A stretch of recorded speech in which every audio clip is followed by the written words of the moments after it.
lately I've been dealing with some totally unexpected and pretty intense stuff that's been hitting me hard. I'll try to keep it short, but there's a lot to unpack, so get ready for a bit of a roller coaster. I recently got married and I had some big hopes for the day, like any bride would. But things took a turn when my stepdaughter showed up and lashed out like a maniac at me and made a big scene. To really understand where I'm coming from, I'll need to give you some background. So, to kick things off, let me take you back to the story of how my husband, Henry, 48 male, and I, 29 female, first crossed paths almost 2 years ago. I was working as a waitress at a somewhat upscale Italian restaurant bar right in the heart of the city.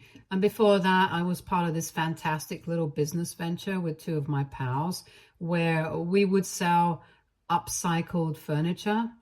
Everything was going great until one of my buddies got another job and left us hanging. With the workload piling up and business costs soaring, we made the tough call to temporarily shut down shop. And that's how I found myself hustling as a waitress, all with plans to stash away enough cash to continue with the main business in a year or two. Anyway, the restaurant was the place where I first met my now husband. The first time we saw each other, there was an instant spark. I always tried to make conversation with all my customers in hopes of better tips. But with him, I did so just because he seemed so nice and charming. After the first meeting, I found out that he would be at the restaurant every Friday like clockwork. He would wait till my closing time and then would walk me back to my apartment.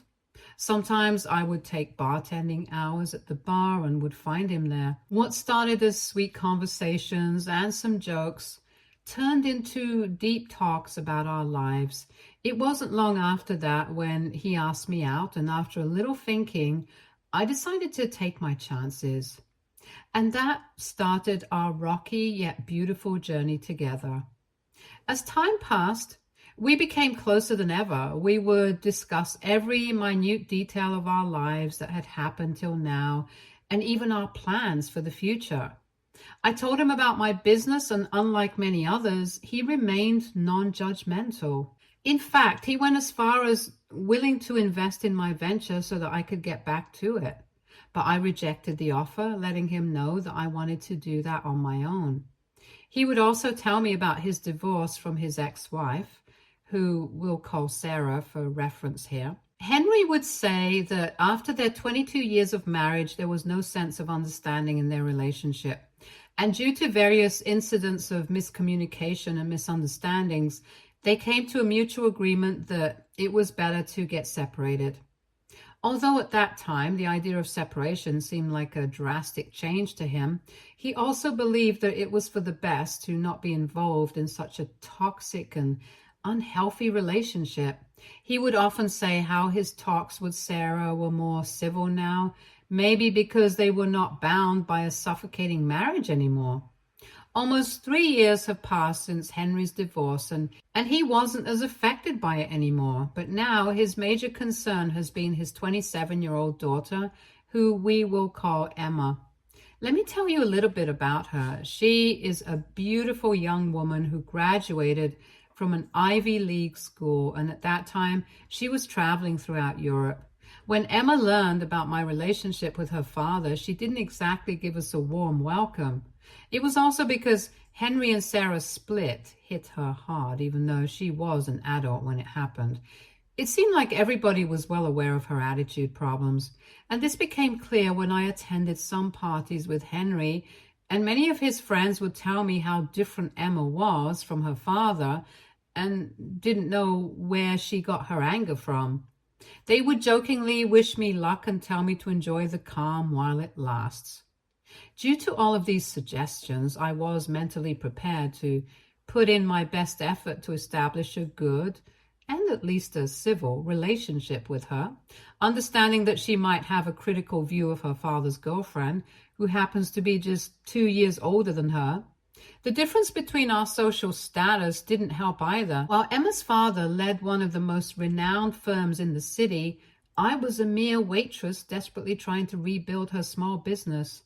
It would be a lie if I said that I myself didn't have second thoughts due to the judgment that we will face for this age gap and difference of status in our relationship. However, as I got to know my husband better, any concerns I had about all this stuff seemed to fade away, and that is why I thought that it would not be too hard to reason with a grown adult. I could not have been more wrong. So even though Emma's father gave me thousands of warnings, I was hopeful that when Emma saw that I had no bad intentions for her father, she would develop a liking for me. That is why I was the one to suggest her father invite her to dinner so that Emma and I could get to know each other. Although he was a little hesitant about this, he complied and kept apologizing in advance in case it went south. And boy, oh boy, did it go south. From the moment Emma stepped into the room, the environment became tense. As she entered the room, she looked at me up and down with disgust like I was some wild animal. I could tell that she was judging my clothes. But I kept my cool and reminded myself that she didn't know me yet and I might be overthinking it. I was so sure that the fact that I had prepared dinner for her would impress her. And when we started to eat, Henry asked her how was the meal, and she made a snarky comment that it was the only thing making this evening bearable. But her expression turned sour again when he told her that I made the whole thing. The only thing she wanted to talk about was her mother, Sarah, who was in Italy at the time with her current boyfriend. She kept repeating things like how Sarah's partner was so nice and was around her mother's age. Henry was visibly angry, but I kept telling him silently to be quiet and to not say anything right now. But now all my hopes for reconciliation were fading. The final nail in the coffin for Henry was when Emma said that her mother's boyfriend had his own business there, and so clearly he wasn't in a relationship with Sarah for her money. The implication was very clear that I was nothing more than a gold-digging waitress trying to trap her father. Henry got up and called it a day, asking for Emma to leave. But that was not the end. She threw an even bigger tantrum when she got to know that her father and I had been living together for a while. After a long, chaotic evening, I decided that I would stay at my friend's place for the night since there was no chance that Emma was leaving and I could not take any more of her comments. Henry tried to get me to stay, but I explained to him that this was the only thing we could do right now to avoid further fights. The next day, I returned and found out that Emma had left in the morning. Henry and I had a long talk, and he told me that he let his daughter know that the dinner invite was not to seek her approval or opinion. It was simply us letting her know that we are a couple now. She has to either be okay with it or deal with it in whatever way she likes. It's safe to say that just like all the other stuff, Emma didn't take this well either. Even though I was a little sad about the whole scene that happened a night ago, I was also happy to have a man who defended me in front of his own daughter. It just brought me and Henry closer than before. A year after we met, Henry proposed during a romantic weekend getaway. It was perfect, and I said yes without hesitation. I could not have been happier, as I was engaged to the most amazing man. We were excited to do all the wedding planning and invite our friends and families to share our happiness. And since we were talking about inviting family, how could we forget Emma? Henry would repeatedly ask me if I was sure about this, and I just said that she was his daughter and she deserved to be invited and be part of her father's happiness. I had no hopes of bonding with her, but I just thought that if she had even the littlest bit of kindness in her heart, she would at least try to be nice in front of so many people for her father's sake. We carried on with our wedding plans, choosing the venue, the theme, and all the other fancy stuff, almost forgetting about Emma's invite. And that's why we were caught off guard when Emma RSVP'd yes to the invitation. Henry was overjoyed, convinced that this was a sign that she was finally accepting our relationship. I was a little cautious, remembering all the hurtful things she had said and done over the past year. At the same time, a tiny part of me was also hopeful again for a better future. Finally, the wedding day arrived and I was experiencing a lot of wedding jitters. As if organizing the wedding wasn't stressful enough, I also discovered 2 weeks ago that I was pregnant. Henry and I were delighted, to say the least. As we were about to start a new life, we had a new pal to make the experience even more fun. We decided that we would make this announcement during the reception, as what better moment to share such big news with all our friends and family gathered. As the ceremony began, everything was perfect. I saw Emma in the crowd and took a sigh of relief. Even though she still had a mean expression on her face, I was content enough with the fact that she was there. That's all that mattered at that time. I walked down the aisle and got married to my man. My happiness knew no bounds, and at that moment, no grudges with anyone mattered. I remember thinking that everything was great and everything was going to be okay. As the reception began, I couldn't help but observe the guests and their reactions. One person in particular, Emma, who had been quiet during the ceremony, seemed to have changed as the celebration kicked off. She started visiting the bar frequently, and it became apparent that she was not going to be quiet for long and would definitely have something to say. I saw her bump into multiple people, and instead of saying sorry and apologizing like a decent human being, she looked like she was ready to pick a fight. Ignoring all of that, our guests sat around a big table and Henry got up to propose a toast. And towards the end, he broke the big news to everybody. There was a series of gasps and applause, and my mom and dad came to hug Henry and me. People were congratulating us, and the room erupted with excited chatter. Everyone was so happy. But all of a sudden, we heard glass shattering and saw Emma on the other side of the room. She was fuming and was so angry that I could see smoke coming out of her ears. I saw her running towards me and calling me things I can't even say here. When she saw that she could not lunge at me as I was surrounded by so many people, she went to the guests and started shouting whatever came to her mind. She started acting like a maniac and yelling stuff like this was all my plan from the beginning, that I wanted to baby trap her father and that this wedding was only happening because of that. I was robbing Henry of his money, and she knew that I would divorce him as soon as I got my alimony because I was nothing but a cheap waitress.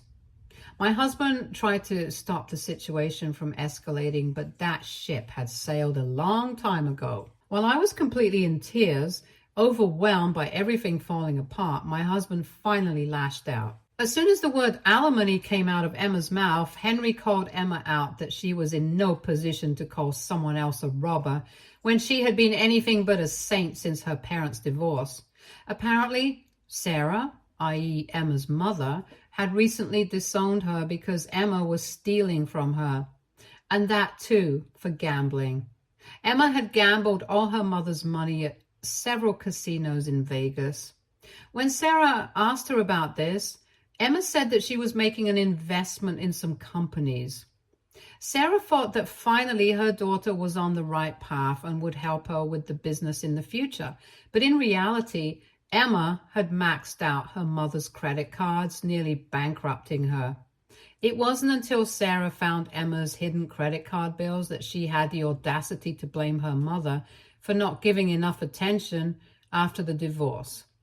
Emma had twisted this story to gain her father's sympathy and told him not to talk to her mother about this. She guilt-tripped him into paying her high bills as Henry was not able to spend much time with her, and this is the least he could have done. Henry thought it was important for him to know Sarah's side since Emma had a history of lying, and seems like he was right and Emma was up to no good. Emma was out of words to say. She was embarrassed but visibly angry, and if I'm being honest, I was scared that she would attack me or somebody else from my family. Henry calmly but sternly told her that he was not paying for her luxury anymore, and he was done enabling her bratty behavior. And the only time she should be seen around us from now on is when she has decided to accept her mistakes and apologize. He gave her the final warning: if she did not leave the premises in under a minute, he would call security. Emma stood there, mouth opening and closing like a fish out of water. Tears were streaming down her face, and for a moment I felt a pang of sympathy for her. Despite everything she had done and said, she was still just a young woman, clearly struggling with her own demons. Very soon after that, she left, and we had to get back to the wedding reception. We apologized for this unfortunate incident and decided to move forward with the celebration. Even after this whole embarrassing situation, Henry and others consoled me and ensured that one day we would laugh at this. At the end of the day, Henry and I were married. After the wedding, a week passed very quickly. Between settling into our new life as a married couple and preparing for the baby, John and I barely had a moment to breathe. We had completely forgotten about Emma, and she had also gone radio silent. But clearly, with her, this was not a good sign. We also told Sarah about this, and she herself was very disappointed in Emma. She was used to her theatrics and was not ready to talk to Emma either, as she had left her in debt as well. This whole situation had left me torn. The most annoying thing about all of this was that Emma is not 17. She's 27, for God's sake. At what point would we stop making excuses for her behavior and expect her to act like an adult? Still, for Henry's sake, I tried to be understanding. I knew he was torn between his love for his daughter and his commitment to our new family.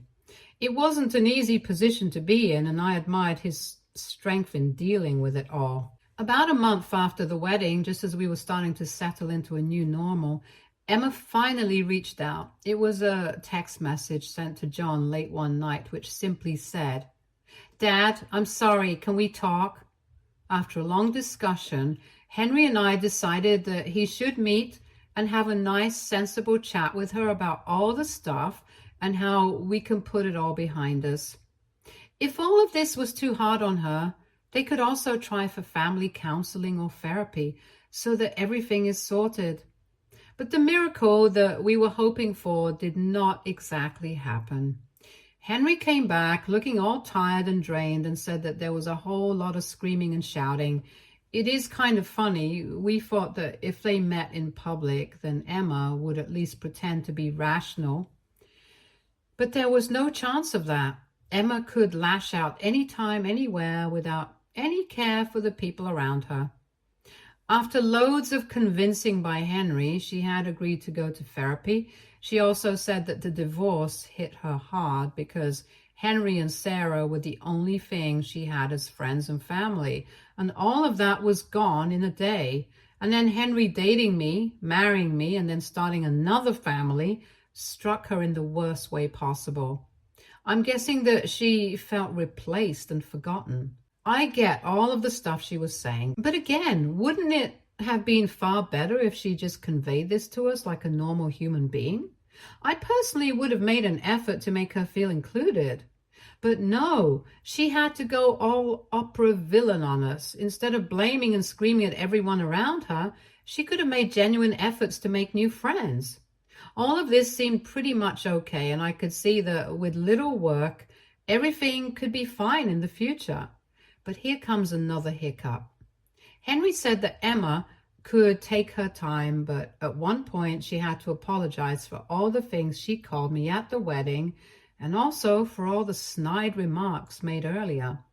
Emma got angry and made it clear that the only thing she was sorry for was blackmailing and lying to her parents, and she didn't regret lashing out at me at our wedding, and again warned Henry that I would steal and called me a cheap waitress again. If only she knew that the only reason Henry agreed to talk to her was because this quote, unquote, cheap waitress convinced him to. Not only this, but right after apologizing, she again tried to convince her father to lend her some money. Henry is distraught after this and is the most affected by everything. On one hand, she is his daughter, who he loves a lot, but at the same time, she's acting like an insane person. So here I am looking for any advice and to find a solution to this unending problem. Please let me know your thoughts on this whole thing. Am I in the wrong? What else can I do to make it a little easier for my husband? Would love any suggestions because my pregnant self is out of ideas. Update 1. Just when we thought the dust had settled, Emma has proven once again that she's far from done with her ridiculous antics. It seems the concept of rock bottom is foreign to her, as she's now threatening us with legal action. Can you believe it? When she realized that there was no other way she could harass us, she claimed she deserved an inheritance and had rights to all of Henry's property as his daughter. The audacity is truly mind-boggling. We got wind of this latest development through our family grapevine. Apparently, Emma's been running her mouth at family gatherings, boasting about how she's going to take us for all we're worth. It would be funny if it weren't so infuriating. But here's where it gets really interesting. We've discovered that Emma isn't working alone in this scheme. A while ago, Henry had an ex-business partner, Steve, who stole some money from the company. When Henry found out about this, he cut ties with him and made sure Steve couldn't do business in their industry again. He's been nursing a grudge ever since, and now he sees Emma as his ticket to revenge. We think Steve's been filling Emma's head with all sorts of legal jargon and false promises and has convinced her to give us a fair warning before taking the matters to court. It's pretty clear that Steve is manipulating Emma's greed and bitterness for his own ends, probably hoping to get a cut of any settlement she might win. But here's the kicker. Emma and Steve have grossly underestimated us. They seem to think their threats of legal action will have us shaking in our boots, ready to hand over a chunk of change to avoid a court battle. Little do they know we're more than prepared for whatever they might throw our way.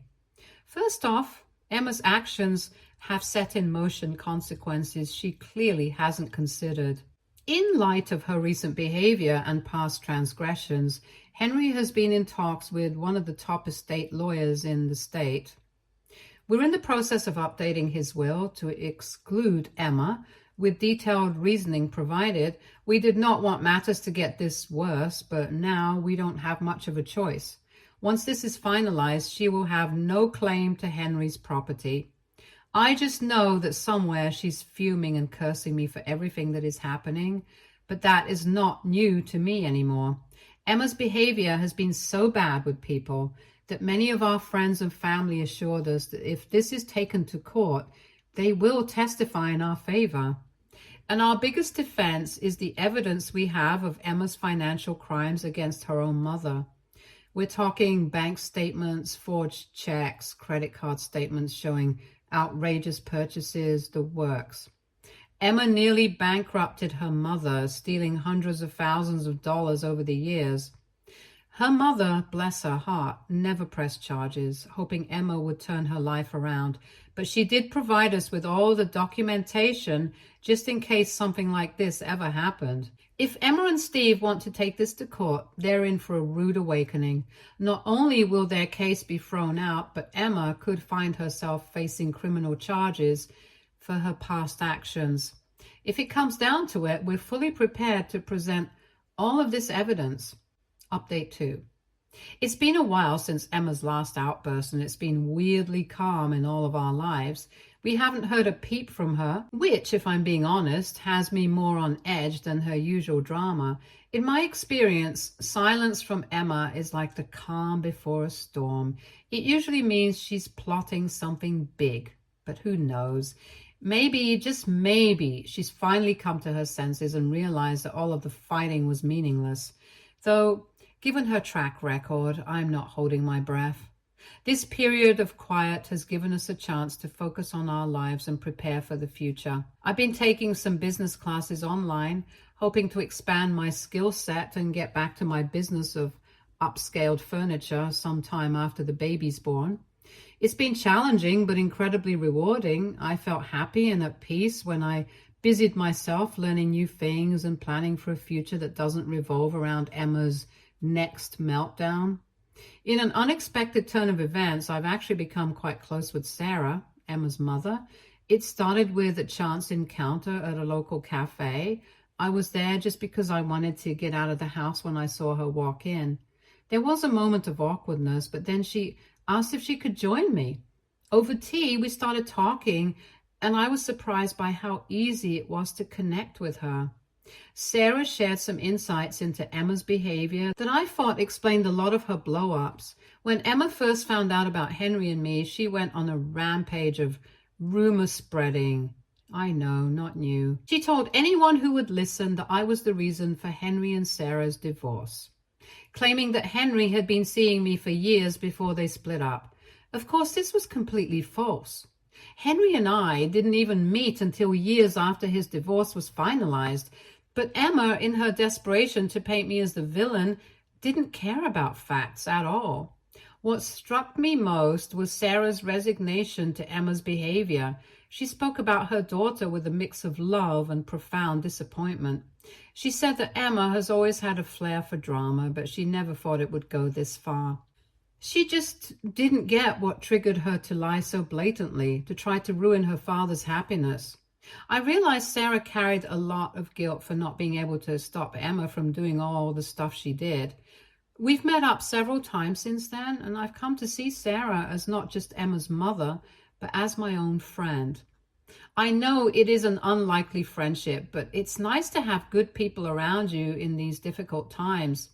She's even offered to help us if Emma does decide to pursue legal action, saying she'll testify about Emma's past behavior if necessary. It's a generous offer, and one that I'm sure pains her to make. But she feels it's the right thing to do. Despite the calm, we're not letting our guard down. We've kept our lawyer updated on the situation, and he's prepared to act if Emma does decide to move forward with her threats of legal action. We've also taken steps to secure our financial information and have alerted our bank to be on the lookout for any suspicious activity. We are definitely determined not to be caught off guard by any potential schemes. In the meantime, life goes on. Henry's business is thriving, and he's been incredibly supportive of my educational pursuits. We've been trying to focus on the positive aspects of our lives, our strong relationship, our supportive friends, and the baby that is going to be here very soon. I have decided that I will give myself a break from all this drama since I'm in the third trimester, and this is what my baby and I need. As for Emma, well, only time will tell what her next move will be. Part of me hopes that this silence means she's finally growing up and moving on with her life. But the realist in me knows that with Emma, it's only a matter of time before the other shoe drops. Whatever happens, though, I know that Henry and I can handle it together. We have gone through worse and come out stronger every time. For now, we're careful but optimistic about the future. We're planning a small getaway for the next few days, just the two of us to relax and reconnect away from the stress of everyday life. And who knows? Maybe by the time we get back, we'll have some exciting news to share. Also, I know I haven't said this much, but I am very grateful for all your advice and good wishes in the comments. Throughout this incident, I have felt like an imposter a million times and questioned if I was somehow in the wrong. So thank you for supporting me. Update 3. Hey guys, hope you're well. Henry and I just got back from a getaway and got news from one of our friends. Turns out there was still some hope for Emma after all. After realizing that she was being manipulated by Steve and he was creating chaos for his benefit, she went to one of Henry's friends for help. He was the one who let us know about this. Emma had a breakdown and told them that she messed up a lot. After letting her stay for a day, Henry's friend suggested she talk to her parents and genuinely apologize about everything.